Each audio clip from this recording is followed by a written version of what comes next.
the greatest First Lady that the state's ever had. Fabulous mother and a wonderful wife. I hope all of you get to have that in your life sometime. That is a fabulous woman. Well, folks, Texas has spoken. And we're on the right track. By exercising one of the most precious rights, the citizens of our state have sent a very clear message with their votes. That they are optimistic about the future of our country, and they believe that Texas is headed in the right direction. Today's results affirm what we all know about Texas voters. And they don't take their decisions lightly. And they're far more likely to base their decision on real-life issues like good jobs, safe neighborhoods, accountable schools for their kids. They know that the answer to the challenges of their daily lives won't be solved by bigger government and all of that it entails. And Texans aren't alone in that regard.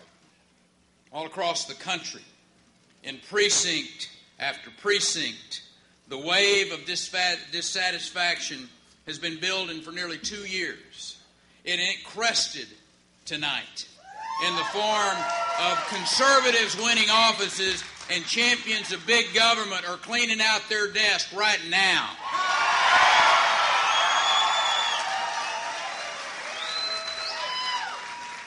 In the weeks and the months leading up to this election, we heard a lot about enthusiasm gaps and anti-incumbent sentiment.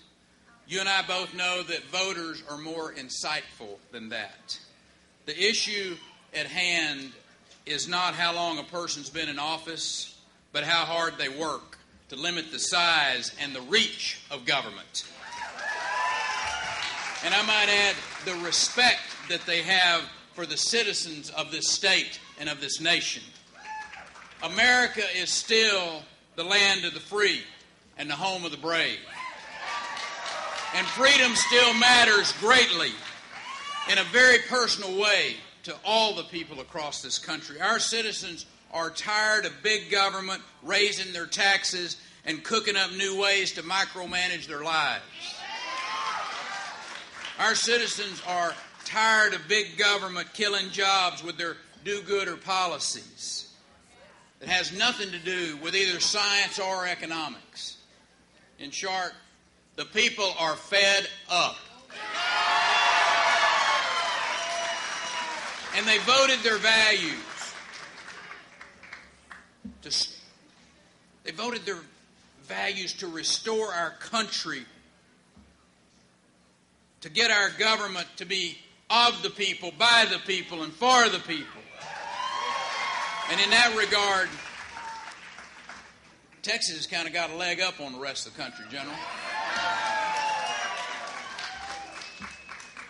Because of the work that we've done together to keep government in its proper balance. And there is a reason that our economy continues to lead the nation. And it's not just because the good Lord happened to place a lot of oil and gas under our land. Texas leads the nation because we have maintained 4 basic principles of governance. And I'll bet every one of you in here can say them with me now. First, we don't spend all the money. That's right. And we prepared for the rainy day. Second, we created a predictable regulatory environment so that employers know what to expect from one quarter to the next.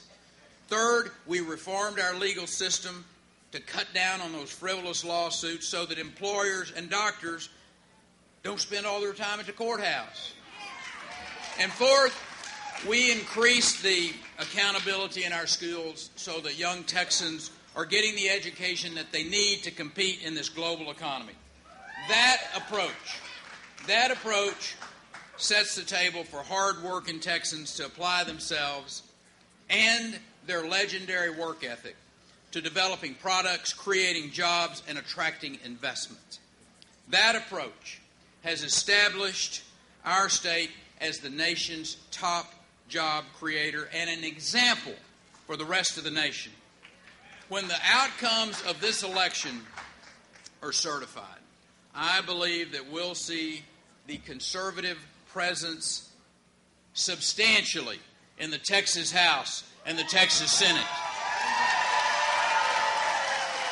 And with those individuals, we can maintain this forward progress that we're making and do what's right for Texas.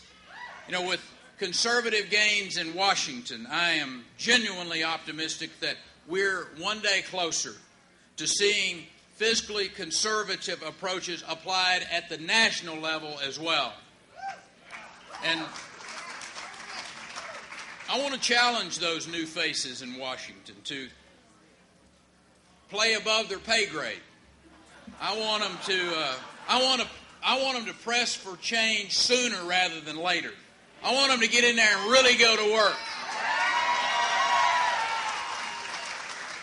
And here in Texas, I encourage all of our legislators, both our veterans and our substantial first-timers, to get ready, because January is bearing down on us.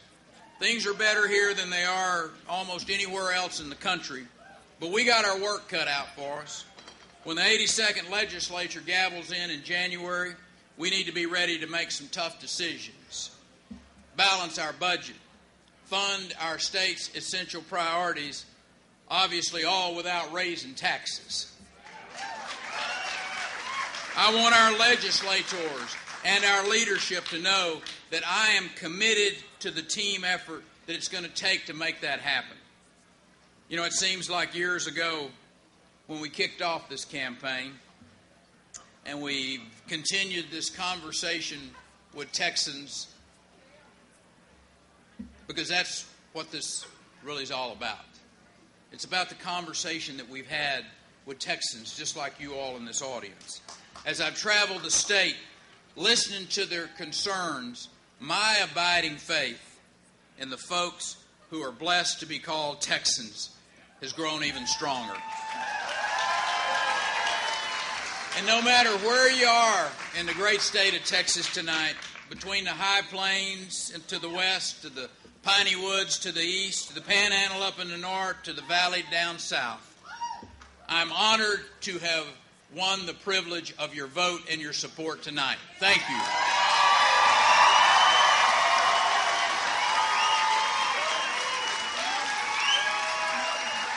I love you, brother.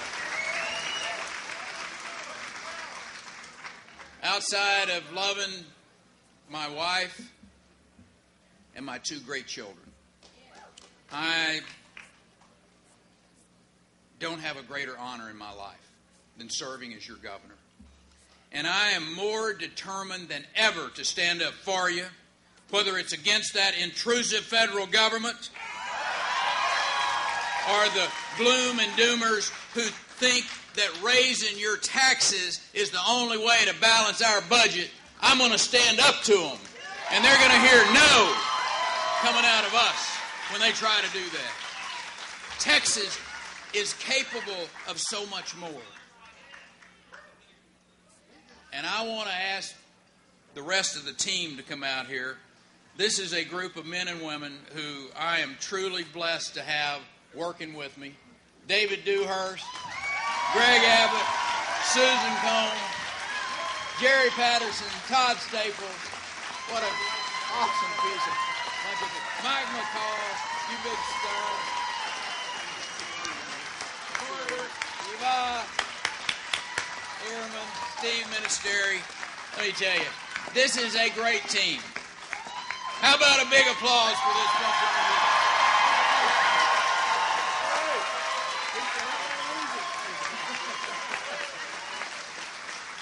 Oh, man. And as I said when I first took this stage, I am truly the most blessed